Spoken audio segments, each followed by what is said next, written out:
Hi guys, welcome to our daily encounter. Today we read about Rehoboam, who takes over for his father Solomon to be king of Israel. And the people come to Rehoboam and ask for some relief. Apparently Solomon had been pretty taxing on them, putting a lot of burdens on them, and they wanted that burden lifted. They wanted him to lighten the yoke that Solomon had placed on them. And Rehoboam says, okay, well, let me think about it.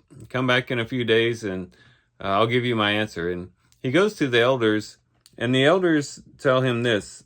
They say, if you will be a servant to this people today and will serve them and grant them their petition and speak good words to them, then they will be your servants forever. And so Rehoboam doesn't listen to the elders, actually. He goes and listens to the younger people that he hung out with, and they said, this is the way you should speak to them. Thus you shall say to this people who spoke to you, saying, your father made our yoke heavy, now you make it lighter for us. But you shall speak to them, my little finger is thicker than my father's loins.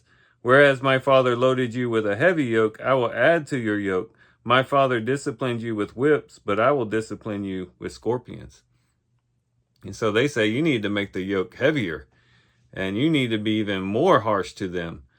And so Rehoboam listens to them, and he basically repeats what his friends had told him to say. And this leads to ultimately the kingdom being divided. And Rehoboam loses a good portion of the nation because of this. And as we reflect on this, we could say, okay, well, Rehoboam should have listened to the elders. He should have been a servant to the people.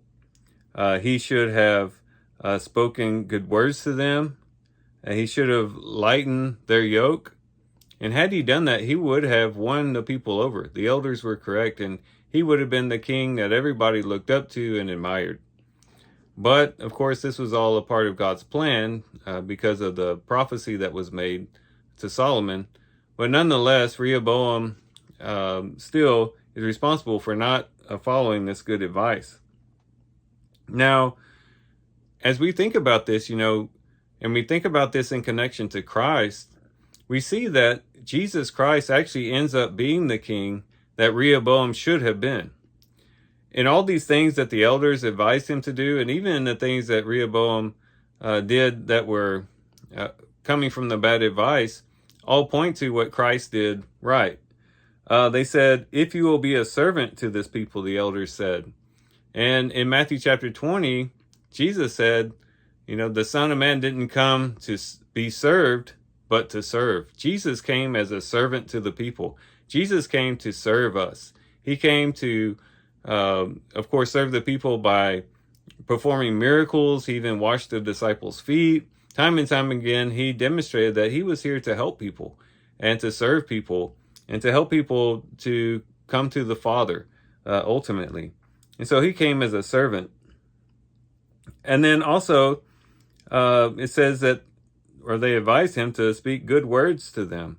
Good words in the sense that encouraging them, speaking kind words to them, words that would uplift them and help them.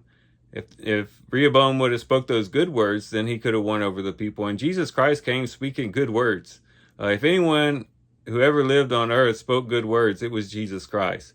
He spoke words that were of a heavenly sort. He was one who spoke words that were true and honest and loving. He spoke good words. And then it says, in connection to the advice that the young people gave him, he said, you should tell them that I'm going to make your yoke heavier. However, Jesus Christ made the promise that he would actually lighten our yoke. In Matthew chapter 11 and verse 28, he says, come to me, all who are weary and heavy laden, which is what the people did when they came to Rehoboam. They were weary and heavy laden. And he says, and I will give you rest. And then verse 29, take my yoke upon you and learn from me, for I am gentle and humble in heart, and you will find rest for your souls. So Jesus Christ is actually the king that Rehoboam should have been. Jesus Christ is the one who comes as a servant. He's one who speaks good words to us, and he's also the one who lightens our burdens. The heavy burdens that we carry, the taxation of guilt and despair and despondency and the drudgery of trying to get through life. Jesus Christ comes and uplifts us and helps us in that way. And so Jesus Christ is, once again, the king that Rehoboam should have been. And so as we reflect on this, we should praise the Lord that we have such a king. We have a good king in Jesus Christ.